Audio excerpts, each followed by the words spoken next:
Olá, servidoras e servidores. Estamos falando diretamente do estúdio do Sindicerve, um novo espaço construído com muito cuidado, com o objetivo de ampliar a comunicação do sindicato com vocês. E iniciamos com uma série de entrevistas com os 6 candidatos a prefeito da nossa cidade.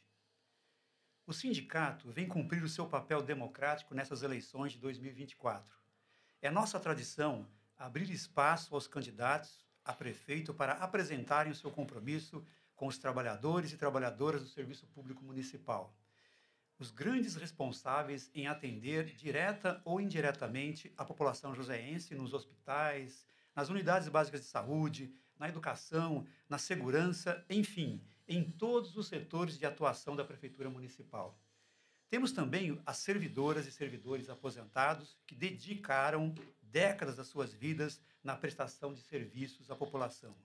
Nós estamos falando de um conjunto de 15 mil servidores concursados, somados às trabalhadoras e trabalhadoras em contrato de CLT, temporário, terceirizados, nós chegamos a um contingente aí de 30 mil trabalhadores do serviço público. Diante dessa importante categoria, é preciso um olhar muito especial do gestor público que vai assumir a prefeitura, assim como os vereadores e as vereadoras que estarão na Câmara Municipal a partir de janeiro de 2025. Uma administração pública é considerada eficiente quando dialoga com o sindicato de base e demais órgãos representativos, quando atende minimamente às legítimas reivindicações dos servidores, quando se preocupa com a qualidade de vida dos seus colaboradores. Portanto, a partir desse momento, vamos ouvir e registrar o compromisso do candidato. E, se eleito, a partir de 1º de janeiro, o sindicato irá cobrar os compromissos firmados. As regras da entrevista são as mesmas para todos os candidatos. A partir de 5 eixos temáticos de interesse do servidor, vamos realizar as questões onde o sindicato terá 2 minutos para perguntar e o candidato 3 minutos para responder. Ao final da última questão, o candidato terá 3 minutos para suas considerações finais, como um tema de livre escolha. Hoje estamos recebendo o Toninho, né? Uma satisfação de recebê-lo aqui. Muito importante você ter aceito esse convite para nós aqui. Tá? E vamos iniciar, antes de começar as perguntas, eu vou te dar 1 minuto para você falar um pouco sobre a sua trajetória, Toninho. Olha, em primeiro lugar, eu queria cumprimentar vocês. Para mim também é um prazer estar aqui e poder falar com vocês, à medida que a gente não é convidado para ir em todos os debates que tem. Então, quando a gente tem um espaço como esse, a gente agradece muito. E cumprimentar vocês, o pessoal do estúdio, aqueles também que estão nos acompanhando. E cumprimentar também por esse estúdio, fantástico aqui, esse estúdio que vocês estão montando. E tomara que seja assim. Eu que tenho origem no movimento sindical, fico feliz quando um sindicato está se desenvolvendo, crescendo, e a comunicação é o que é de mais importante. Agora, vocês sabem, eu tenho essa trajetória, fui presidente do Sindicato dos Metalúrgicos por 2 vezes, já fiz muita luta nessa cidade, não só na categoria, como na luta dos servidores públicos. Quantas vezes nós tivemos que estar junto com vocês lá na Câmara Municipal, nas passeatas de vocês, nas lutas que vocês travaram. E nós estamos aqui de peito aberto, coração aberto, para responder as perguntas que vocês acharem pertinente. Essa categoria é tão importante para a população. A população precisa dessa categoria, nós não temos dúvida disso. Toninho, nesse período da pandemia, o gatilho salarial acumulou 3 vezes. Ou seja, tivemos uma perda salarial de 15%. Após a vigência da lei 173, grande parte das prefeituras realizaram um plano de recomposição dessa perda inflacionária, o que não foi o caso de São José. Apesar de todos os esforços do sindicato, das mobilizações realizadas em 2022, a prefeitura não se sensibilizou com a situação dos servidores e, consequentemente, estamos amargando um enorme prejuízo nos salários. Além disso, desde o início desse ano, reivindicamos junto à prefeitura a antecipação do gatilho, com valores acumulados desde fevereiro de 2023. Era possível realizar esse pagamento naquele momento, mas a prefeitura decidiu ignorar nossos apelos e não concedeu nenhum reajuste. Em julho desse ano, o gatilho atingiu 5% e vamos ficar mais 5 meses sem receber essa recomposição. Pergunto ao senhor, quais são os seus compromissos para repor os salários dos servidores no período da pandemia e do retroativo dos 5% em janeiro de 2025? Olha, Flávio, é preciso repor isso aqui, o que a prefeitura não repôs aos funcionários. Veja só, sempre fui um defensor do gatilho. Eu, na verdade, toda vez que tinha votação do gatilho na Câmara Municipal, a gente comparecia lá para ser a favor do gatilho do funcionalismo, mas agora não a favor para que isso entrasse no salário dos vereadores, dos secretários, do prefeito, que eles sempre fizeram. Por 2 vezes, nós entramos na justiça contra isso, para não ter o aumento no salário dos vereadores, no salário do prefeito, no salário dos secretários. Isso não tinha nada a ver, porque o gatilho é para o funcionalismo. Eu estou a favor, e é preciso recompor, porque o gatilho, na verdade, nada mais é do que uma recomposição daquilo que já perdeu. Então, já perdeu, precisa recompor. Tem que recompor todo esse passado e também esse ano. Veja só, o prefeito, quando fala, não, eu não posso dar porque é ano eleitoral, isso é mentira, isso é uma falácia, isso é para enganar o povo, enganar o funcionalismo. Isso não tem nada a ver, poderia ter dado, deveria ter dado, não deu. Nós achamos, inclusive, porque as contas da prefeitura realmente não andam bem. Agora, sabe que o funcionalismo sempre tem muita dificuldade com quem é aquele patrão deles. Agora, eu, como vim do movimento sindical, o funcionalismo pode ficar tranquilo com relação a mim. O funcionalista tem que ser bem tratado para poder atender bem, tem que ser bem remunerado para poder atender bem. E a população depende disso. Se o funcionalismo está bem, a população também vai estar bem. Então, eu sou a favor disso. Tem que repor e tem que repor, inclusive, esse retroativo que você está dizendo. Sou absolutamente a favor dos 5% para o funcionalismo, para aqueles que efetivamente trabalham para a população. Não pode ser para vereador e tal. E falar em vereador, cá para nós, você viu que eles tiveram um aumento de 86% no salário. Vão passar de 10 mil para ganhar 19 mil. Isso é um absurdo. Qual funcionalismo teve 86% de reajuste? Se não estão dando nem os 5% eles não dão, nem um gatilho. Agora, para vereador, tem esse aumento que como teve. Nós estamos absolutamente contrário a isso, evidentemente. E nós somos a favor da redução do salário dos vereadores, viu? Do funcionalismo não. Mas dos vereadores, nós somos a favor da redução. Um representante nosso na Câmara Municipal vai apresentar um projeto desse para reduzir o salário dos vereadores. É muito. 19 mil reais, enquanto o salário mínimo é 1.412, não pode ser. É muito caro. É muito dinheiro para quem faz muito pouco por essa cidade ou faz nada para essa cidade. É verdade. É lamentável, né? A gente luta para isso aqui no sindicato. E também tem uma outra questão dos servidores que angustia muito, né, os trabalhadores, as trabalhadoras aqui do nosso município, os servidores, que é a questão do plano de carreira, né, que é o nosso segundo eixo temático aqui. O plano de carreira nosso aqui dos servidores, até 2011, para as áreas do serviço público em São José dos Campos, tinha uma preocupação que era evidente, né, de valorizar os bons profissionais, que através de concurso público assumiam os seus cargos com um grande incentivo de prestar bons serviços à população da cidade. Mas, infelizmente, em 2011, no governo Cury, né, eles criaram aí um novo plano de carreira. Acabaram com aquele plano que valorizava o servidor e criaram um novo plano de carreira para os concursados, né? Esses novos servidores passaram a amargar um desprestígio de suas carreiras, com as distorções apresentadas nesse plano, como as avaliações de desempenho, que são subjetivas e arbitrárias, além de terem cotas que tornam quase impossível para a maioria alcançar.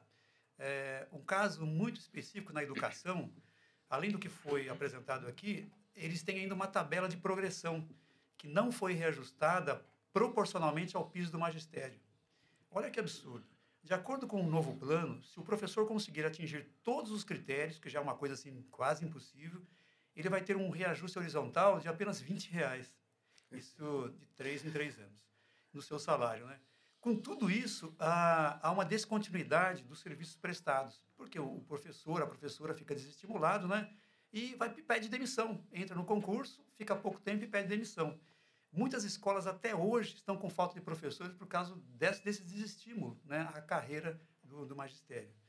E a grande maioria dos municípios da nossa região, eles pagam salários superiores à nossa cidade, né? São José dos Campos é a maior cidade do Vale do Paraíba, né? E evidentemente com mais recursos, né? E aí eu pergunto para o Toninho, Qual o seu compromisso para a construção de um novo plano de carreira que realmente atenda às necessidades dos servidores, valorizando sua atuação profissional, né? Em benefício dele mesmo, mas principalmente de atender melhor, com maior qualidade, a população da cidade? Olha só, Daniel, essa questão do plano de carreira, precisa ter um plano de carreira que realmente satisfaça o funcionalismo. Isso aqui não é falácia, não, porque nós sabemos que deve ser assim, é dessa maneira que tem que ser. Porque o que eles aplicam agora, eles vêm com a história de meritocracia, e que é absolutamente subjetivo. Os amigos, os apadrinhados e tal, eles conseguem fazer. Para aqueles que realmente são bons funcionários, que defendem mesmo, que atendem bem a população, isso não acontece. Então, veja só, esse plano que você falou, dá R$ 20 de aumento, R$ 20 não é nada, isso não é uma refeição, não dá para ser, hoje você não come com R$ 20. Então, é um absurdo que se faz dessa maneira. Tem que ter um outro plano, de carreira. Se vocês, por exemplo, defendem um anterior, eu estaria a favor de voltar ao plano anterior, que eu preciso conhecer também, evidentemente. Mas eu me lembro, inclusive, dessa luta que vocês fizeram no governo Cury. No governo Cury, quando ele mudou esse plano de carreira. É preciso ter um plano de carreira que atenda, sem dúvida nenhuma, aos servidores. Agora, o servidor precisa ser estimulado. Ele precisa ser estimulado, precisa ser um bom servidor, e são bons servidores. Na verdade, é o primeiro embate que se dá com a população, são os servidores. É esse, porque para o prefeito a população não chega. Para poder brigar com o prefeito, para poder brigar com o secretário, eles não chegam. Chega aquele que dá o primeiro embate. É quem está ali na frente, na linha de frente, digamos assim, com a população. Esse tem que ser bem valorizado, tem que ter um plano decente. Você fala de professores. Isso aqui é uma loucura, esse país. Porque o salário do professor no Brasil é menor do que mais de 50 países. Nós estamos no 52º lugar de salário de professores do mundo. E nós não estamos falando do primeiro mundo, não, da Europa e tal. Nós estamos falando de países como a Turquia, nós estamos falando de países como o Chile, nós estamos falando de países que são digamos assim, hoje não se usa mais o termo de terceiro mundo, mas seria esse. Hoje eles falam em país em desenvolvimento, que não desenvolve nunca. Faz anos nós estamos nessa história toda. Então, o salário é muito baixo. Agora, você quer ver uma outra coisa que eu acho que está errado? Por exemplo, um diretor de escola ser apadrinhado, ser indicado por alguém. Ele, quando ele é indicado, ele fica na mão de quem indicou. Ele pode ser até um bom diretor. Agora, o que nós achamos? O diretor deveria ser eleito pela comunidade escolar. Pela comunidade escolar deveria eleger um diretor de escola. É o que nós defendemos, para ele, inclusive, cuidar melhor dos professores, para cuidar melhor de toda a comunidade escolar. Hoje, não. Geralmente é apadrinhado. Se é apadrinhado, fica mais difícil. Pode ser até bom, mas ele fica difícil porque ele fica na dependência daquele que indicou. Então, acho que tudo isso tem que mudar. Tem que mudar. Por exemplo, uma das questões que nós queremos mudar é que o funcionário público seja concursado. Por exemplo, na saúde. Saúde é totalmente terceirizada, absolutamente terceirizada. Nós precisamos acabar com a terceirização da saúde. Pode ser até bons profissionais, mas emprego precarizado, salários baixos, uma condição de trabalho ruim, falta insumo. Por quê? Porque está tudo na mão. A saúde não pode ser mercadoria, não pode ser feito para dar lucro. Nós temos que mudar e nós queremos mudar isso. Voltar a ter funcionário público, precisa ter concurso, fazer concurso para que tenha um funcionário público. Toninho, os servidores aposentados vêm sofrendo desde 2020 com um confisco mensal de 14% dos seus salários a partir de um salário mínimo. Na época, o sindicato, juntamente com a categoria, realizou uma grande mobilização para sensibilizar a prefeitura e os vereadores, pois os mais prejudicados seriam justamente os que ganham menos que o teto do INSS, o que representa a maioria dos aposentados. A justificativa foi a exigência da reforma da Previdência Nacional de 2019. Mas sabemos que a reforma de São José dos Campos não tinha necessidade de ser tão cruel com os aposentados. A grande maioria das cidades estabeleceu o teto do INSS. Uma outra questão que angustia os servidores aposentados é a saúde financeira do Instituto de Previdência. A Prefeitura vem adotando nesses últimos 8 anos uma postura de acumular dívidas de aportes e depois forçar um parcelamento a perder de vista. Nesse período, foram mais de 600 milhões de reais em parcelamento, com o saldo devedor atual de mais de 500 milhões. E nos últimos 2 meses, a Prefeitura inicia mais um período de calote de aportes, somando 31 milhões devidos ao Instituto. A angústia dos aposentados é saber até quando o Instituto vai suportar cobrir esses calotes da prefeitura e todas as leis que vão sendo criadas apenas beneficiando ela mesma, como em 2017, que passou a utilizar 2/3 do rendimento do IPSM para pagar os aportes, e em 2023 da lei que utilizou 5 anos de aluguéis dos imóveis próprios do Instituto para pagar os aportes da prefeitura.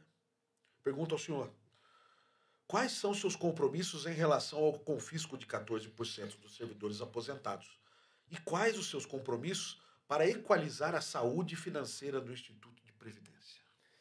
Você veja só uma coisa, Flávio.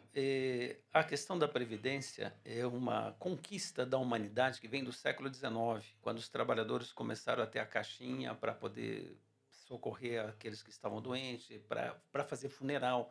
Daí surgiu a história da Previdência Pública. Isso é uma conquista da humanidade. Na verdade, é a solidariedade. Um dos sentimentos mais bonitos da humanidade é justamente o sentimento de solidariedade. Ou seja, uma geração mantém a outra. Uma que já trabalhou, vai descansar, vem a outra, uma vai mantendo a outra. Eles estão acabando com isso no mundo. E é um pecado isso que acontece. Você veja só no Brasil, já que você tocou na questão também da Previdência Geral.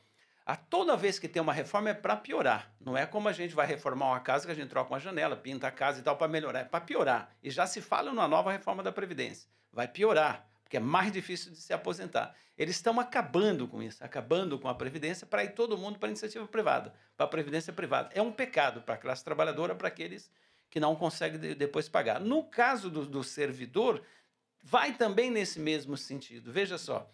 Você está diminuindo o número de servidores. À medida que diminui o número de servidores, quem contribui também diminuiu. Isso é uma doideira o que se faz. Por isso precisa ter concurso público, precisa ter servidor. Precisa ter servidor. E depois esse negócio dos 14%. Esse é o maior desconto que eu conheço no país. É o maior desconto que eu conheço no país. É muito alto. Não pode ser. Nem no regime geral da Previdência tem um desconto desse tamanho. Então, isso tem que voltar atrás. Agora tem que ver, por exemplo, essa história deles fazer isso que você faz, esse parcelamento e não paga e vai ficando dessa maneira, essa bola de neve como eles estão fazendo. Absolutamente errado, está tudo errado. Precisa cuidar do servidor. E uma coisa que não se fala mais, e eu não sei o que aconteceu, que nós precisamos ver, aliás, vocês como sindicato, principalmente, aquela história de fazer aquele investimento no Banco Santos, lembra disso? E depois esse dinheiro sumiu. O que é feito desse dinheiro? O Banco Santos quebrou. E o que foi feito desse dinheiro? Que foram 600 milhões, se eu não me engano. Esse dinheiro é da Previdência, é do trabalhador, do Instituto de Previdência. Se investe num banco desse, o banqueiro fica muito bem, vai tocar a sua vida e os trabalhadores ficam a ver navio. Então, nós precisamos mudar. Eu estou a favor de que a gente precisa acabar. Eu lutei muito contra esses 14% junto com vocês, junto com o Sindicato dos Servidores, na época na Câmara Municipal, com a população lá na Câmara Municipal, para lutar contra esse aumento de 14%. Tem vereador aí que fica falando, mas na época eu votei enganado, não sabia direito. Mentira, sabe sim. Sabia o que estava fazendo, sabia o que ia penalizar, e tem vários deles, um monte deles, que chega nessa época de eleição e vem dizer, não, eu não sabia. Sabia. Se não soubesse, não estava lá. E fica mentindo. Agora, precisa voltar atrás. 14% é muita coisa, não dá para ser. Tem que voltar atrás e tem que pensar na Previdência, que é uma coisa fantástica e é preciso continuar existindo. Correto. Esse tema é um tema muito importante, né, da questão dos aposentados. E tem um outro tema também que se refere aos servidores da ativa, que tem angustiado demais, que são a questão dos benefícios, né? Além dos seus salários, tem alguns benefícios. Então, como os salários, que vêm sofrendo perdas enormes, como já foi colocado aqui na primeira questão, os benefícios dos servidores, eles seguem na mesma proporção. Por exemplo, não existe uma regulamentação do reajuste do Vale Alimentação-Refeição.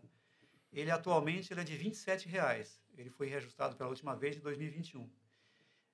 Só que esse valor de R$ 27,00, ele não é um valor que o servidor recebe de maneira integral. Porque sobre esses R$ 27,00 ainda incide uma tabela de desconto que pode chegar até 70% desse valor, né? Muito absurdo, mas é isso que acontece. Recentemente, a Câmara Municipal ela aprovou ali para os servidores da casa, né, um projeto em que aumentaram esse ticket de 27 para R$ 40, valendo só para os funcionários da Câmara, né? E também extinguiram a tabela de desconto, então eles recebem hoje esse valor de maneira integral. A gente considera que isso foi um justo e necessário aumento lá para os servidores da Câmara, mas que também ele deveria ser estendido para todos os servidores da Prefeitura, não deveria haver distinção, né? O sindicato aqui denunciou, colocou a questão importante, mas, como sempre, nos foi negado, né? E além da questão do ticket de refeição e alimentação, também nós temos um benefício que foi criado em 2013, na época do governo Carlinhos, que foi um subsídio para os convênios médicos, né? Muito importante, só que desde 2013, né, ele não teve nenhum reajuste. Então, nós continuamos com esse subsídio no valor que pode chegar no máximo R$ 150, que também tem uma tabela de desconto que incide, não é um valor integral, né? E que a gente sabe que os planos de saúde eles são reajustados todos os anos, né, através do índice que é proposto pela Agência Nacional de Saúde.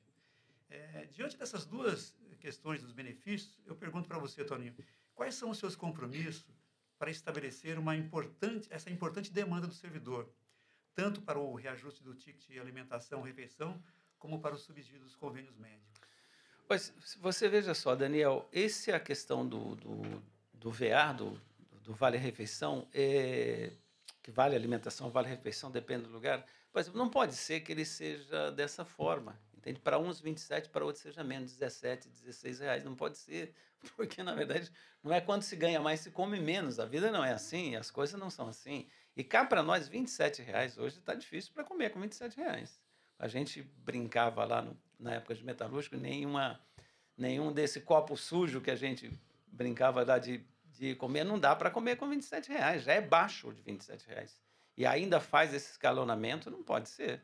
Não pode ser diferenciado dessa maneira. Aliás, precisava até dar uma analisada, com certeza vocês já analisaram, ver se isso é constitucional, se isso é possível, porque não é possível ser dessa maneira valores diferentes aí de vale-refeição. Nós achamos que tem que unificar, ser um valor só e não pode ser 27 reais. Acho que 40 reais estaria de bom tamanho. Então, eu acho bom que a Câmara tenha feito isso com seus funcionários. É importante com funcionários da Câmara. Agora, tem que levar isso para a Prefeitura. Eu acho que também seria de 40, seria bom. Já é pouco, mas já seria melhor de 40 reais do que esse de 27 ainda escalonado. E tem que acabar com o escalonamento, isso não faz nenhum sentido. O escalonamento, então, vai dividir por restaurantes da cidade para ver o preço que é. E muitas vezes, quem trabalha em região mais central vai comer com esse valor como? Que jeito? Não dá. Agora, com relação ao convênio médico, o ideal seria se tivesse uma saúde pública com capacidade de poder atender, não só o servidor, todo mundo e tal. Isso seria o ideal, mas esse é o mundo ideal. E a vida não é assim. Nós não vivemos nesse mundo ideal. Então, essa é a questão do convênio médico. Eu acho que deveria ter uma outra forma de fazer também o convênio médico. Eu acho que dessa maneira como está, ela é bastante ruim. Acho, por exemplo, que a Prefeitura poderia fazer convênios com essa chamada... esses planos de saúde que existem para ser tudo de conjunto. Isso eu falo porque na categoria metalúrgica é assim, e eu conheço bem essa categoria e outras categorias também. Os trabalhadores podem até oferecer 2, 3 planos e de uma forma empresarial, como um empresarial, não ser indivíduo, porque o do indivíduo fica mais caro. À medida que é empresarial é mais barato, porque vai fazer uma carteira e tal e tal. Isso pode ser. Agora, enquanto isso não ocorre, tem que se reajustar essa história toda do convênio médico. Eu acho, porque está cada vez mais caro. O convênio médico está cada vez mais caro, está quase proibitivo. É proibitivo um convênio médico, é muito caro. É muito caro. Acho que isso da maneira que está não pode ser. Tem que ser reajustado, tem que ser visto. Isso são, digamos assim, muitas vezes eu vejo o prefeito falando, alguém falando, como se fosse privilégio. Isso não é privilégio. Isso, na verdade, é fundamental, é importante. As pessoas não conseguem viver sem isso hoje. Toninho. Tinha uma terceira pergunta? Não, são duas. São duas. Não, digo, nessa pergunta serão duas. É isso, bom, tá. Toninho, o sindicato sempre defendeu a realização de concursos públicos para todas as funções do quadro de serviço público, ciente que essa é a melhor forma de prestação de serviço com qualidade para a população e a garantia de direitos dos trabalhadores públicos. O processo de terceirização tem provocado um sucateamento do atendimento, além de superexploração da mão de obra. É incontável o número de escândalos envolvendo essas organizações que gerenciam os postos de saúde, creches, hospitais, entre outros, causando enormes prejuízos aos cofres públicos. Por exemplo, na educação infantil, as professoras chegam a ganhar um salário mínimo, muito inferior ao piso do magistério. A rotatividade é imensa desses trabalhadores, diminuindo o vínculo com a comunidade. Além dessas questões levantadas, insere-se nesse contexto a redução dos servidores concursados que contribuem para a descapitalização do IPSM. Pergunto ao senhor, quais são seus compromissos em relação ao processo de terceirizações e da realização de concursos públicos? Olha só, Flávio, eu sou a favor que tenha concurso público. Funcionários públicos trabalhem diretamente para a prefeitura. Acabar com a terceirização, essa privatização que eles fazem do serviço público não é possível. Eu até costumo brincar, já tive em outras sabatinas, que hoje o prefeito não quer administrar. Ele só pega o dinheiro e distribui para as organizações, para essas OS. Organização Social, o nome é pomposo. Mas vai lá ver os problemas que já deram em muitas UBS aqui, em São José dos Campos. No geral, por exemplo, tem que dar lucro. Como a saúde vai dar lucro? Saúde, já disse aqui, saúde não pode ser mercadoria. Então, acho que nós temos que acabar com isso. O prefeito tem que administrar, não é só distribuir o dinheiro para as empresas como faz hoje. Não quer prefeiturar, para dizer isso. Ele precisa prefeiturar, ele precisa administrar. Então, tem que ser da prefeitura. Eu estou a favor que tenha concurso público. Pode ser que a gente vá aproveitar, pode ser não, é assim, vamos aproveitar esses próprios funcionários que já estão lá. Não tem nenhum problema, não. Faz concurso e tal para que esse povo coloque alguma graduação, uma pontuação um pouco a mais para que eles possam participar, porque a gente que já está lá de uma forma precarizada, com muita dificuldade, merendeira, por exemplo, todo esse povo que trabalha o terceirizado ou a enfermeira, o ajudante de enfermagem e tal, que está nos hospitais. Tudo deve ser da prefeitura, com concurso. Veja só, uma coisa que eu fico absurdado, como diria o Jânio, assim, eu acho que é uma coisa maluca que se tem, o professor hoje não pode comer merenda na escola. Mas como isso? Os alunos podem, é bom que tenha, tem que ter, por isso que nós defendemos, inclusive, que as escolas sejam de tempo integral, estamos a favor disso. Agora, o professor não pode comer. Se ele está numa sala de aula, ele tem que sair correndo. Em 40 minutos, ele tem que comer e voltar para a sala de aula. Ele tem que voltar para a sala de aula. Acho isso um absurdo. Aliás, é desumano isso. Porque é uma refeição para o professor, já que é um salário, nós falamos aqui do salário do professor um pouco antes, é um salário baixo. É um salário baixo do professor. O professor devia ser melhor remunerado. Eu venho de escola pública. Eu estudei até o ginásio, hoje nem existe mais, estudei o ginásio da escola pública. Era fantástico. Onde eu estudava, tinha dentista na minha escola. A gente morria de medo de ir no dentista, né? Criança morre de medo de ir no dentista. Mas eu tinha biomédico na minha escola, lá em Minas Gerais, do Estado. E a minha base foi essa escola, foi ensino fundamental, hoje chamado ensino fundamental. Foi minha base.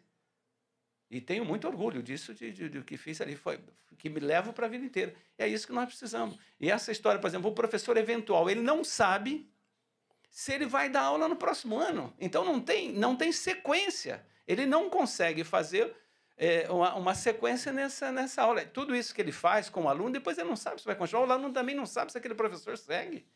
Então, eu acho que tem que mudar tudo isso, porque isso um dia, no futuro, nós vamos pagar. Aliás, já estamos pagando. A população paga por isso. Paga no sentido de não só financeiro, mas nas condições de vida. Eu acho que tem que mudar tudo. Nós queremos outra coisa, tanto na educação, né, para o funcionalismo público de geral. Saúde, tudo tem que ser mudado, não pode ser assim. E nós vamos deixar, pelo menos, o professor comer na escola. Faz sentido. Aliás, seria bom se o professor pudesse comer junto com os alunos, com os colegas dele ali, troca ideias, interação na escola, sem dúvida. Isso eu acho um absurdo. É isso. O tempo passou rápido, né? Já que está acabando? Ferreira, estamos chegando que pena. Ao final, próximos ao final da nossa entrevista, né? Toninho Ferreira, grande liderança do movimento sindical, né? Dos metalúrgicos, aqui da região metropolitana do Vale do Paraíba, né? Então, agora, vamos colocar para você aqui 3 minutos para você fazer as suas considerações finais e o tema de livre escolha, tá? Você fica à vontade, tá? Para falar o que você achar que deve ser dito. E é isso aí. Vamos lá? 3 minutos. Olha, não, sim, primeiro eu queria agradecer vocês o convite, fiquei feliz de conhecer o estúdio de vocês, posso voltar aqui outras vezes, sendo eleito ou não sendo eleito, posso voltar aqui outras vezes para a gente comentar, falar sobre não só a vida do servidor, como a população no geral, como está vivendo a população. E eu queria dizer a vocês que eu agradeço esse espaço, porque eu não fui convidado para o debate numa emissora de TV, eu gostaria de estar, mas eles nos tiraram de lá. Eles também nos tiram do programa de televisão. Nós não temos um programa de televisão nesse espaço gratuito, chamado horário gratuito de TV e rádio, nós não podemos, porque, segundo eles, a legislação não permite que a gente não tenha 5 deputados. Agora, isso está nos escondendo, evidentemente. Então, a gente queria pedir aí para aqueles que estão nos acompanhando, que nos acompanhem nas redes sociais. Acompanhe as redes sociais, dê ideia, ajude. Você que é servidor, eu tenho o maior carinho pelos servidores. Estive nessa luta com vocês durante muitas vezes, o próprio sindicato aqui é testemunha disso, e essa é a batalha que a gente tem que fazer, porque uma vitória dos servidores é uma vitória de todo mundo, de todos os trabalhadores, da população no geral. Quando o servidor ganha, ganha a população. Então, a gente quer deixar um abraço a vocês e dizer, além de acompanhar a gente nas redes sociais, peça mais um voto, busque mais um voto, discuta com mais um amigo, com mais um colega, como aonde estiver, na igreja, no bar, qualquer lugar que esteja, nos ajude nessa campanha, porque esse aqui é o tostão contra 1 milhão. E no dia 6 de outubro, vote 16, que esse é nosso número 16, para não esquecer, vote 16, lá no dia 6 de outubro. E, mais uma vez, um abraço a cada um de vocês e muito agradecido aqui pelo convite. Muito obrigado.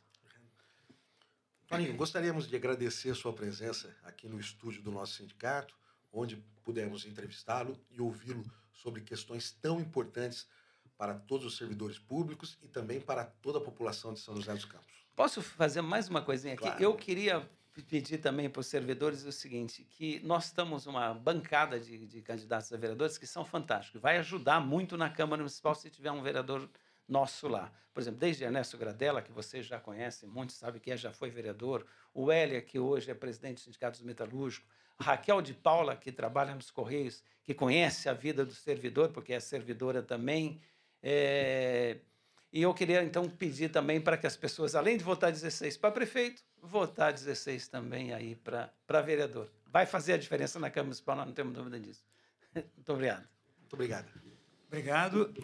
Encerramos a nossa segunda entrevista da candidata a prefeito e convidamos vocês para conhecer as propostas dos demais candidatos que virão aí na sequência. Tá? Um grande abraço, obrigado.